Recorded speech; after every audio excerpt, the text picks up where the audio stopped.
The title on the slide is slightly different, industrial ecology and a material flow analysis. We decided to take a generic title, so it's applicable to all islands, but with some specific examples for Oahu.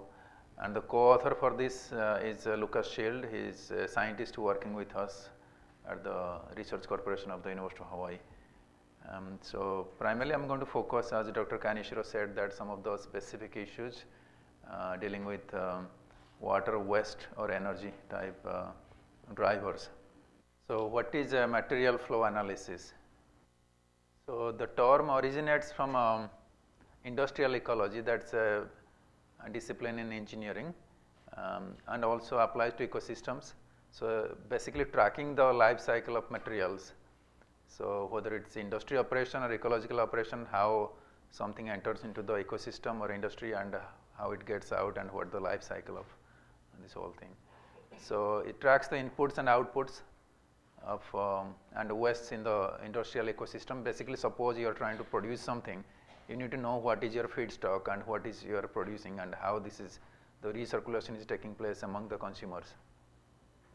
So you quantify the stocks and flows of resources and waste in the economy and in the environment and do a mass balance. So let's look at the case of Oahu.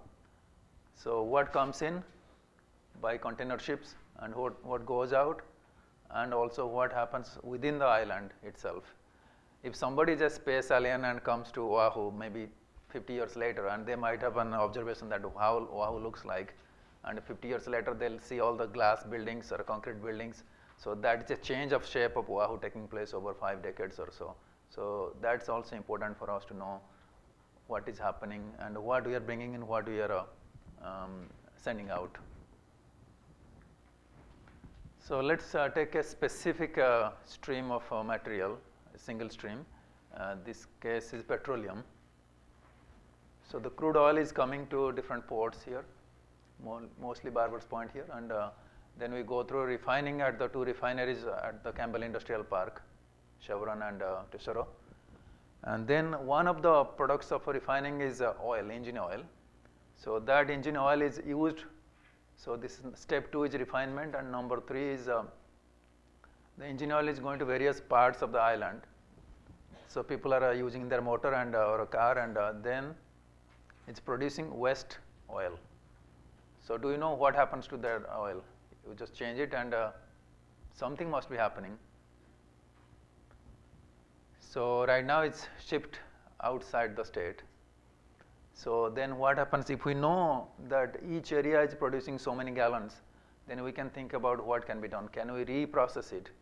So several years back, the Department of Health looked at the possibility of reprocessing the waste oil here so that we don't import these things. But the problem is they did not know how much is produced, first thing.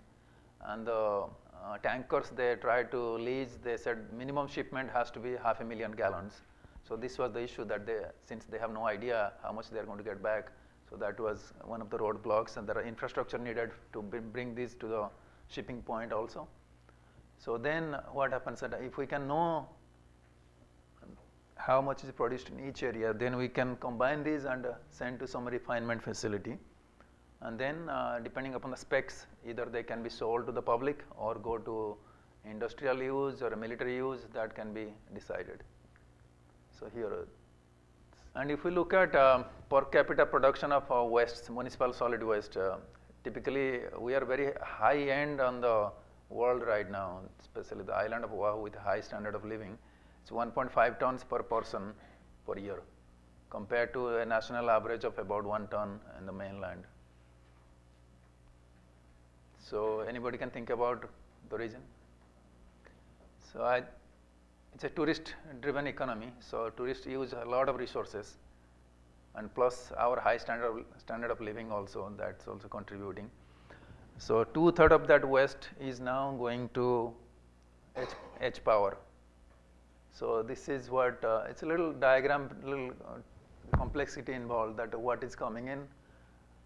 So there are imports and exports with the international or mainland destinations with other islands.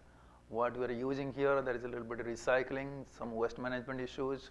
We are trying to sell something to the other other countries or even mainland, and then finally things are ending up at the H power.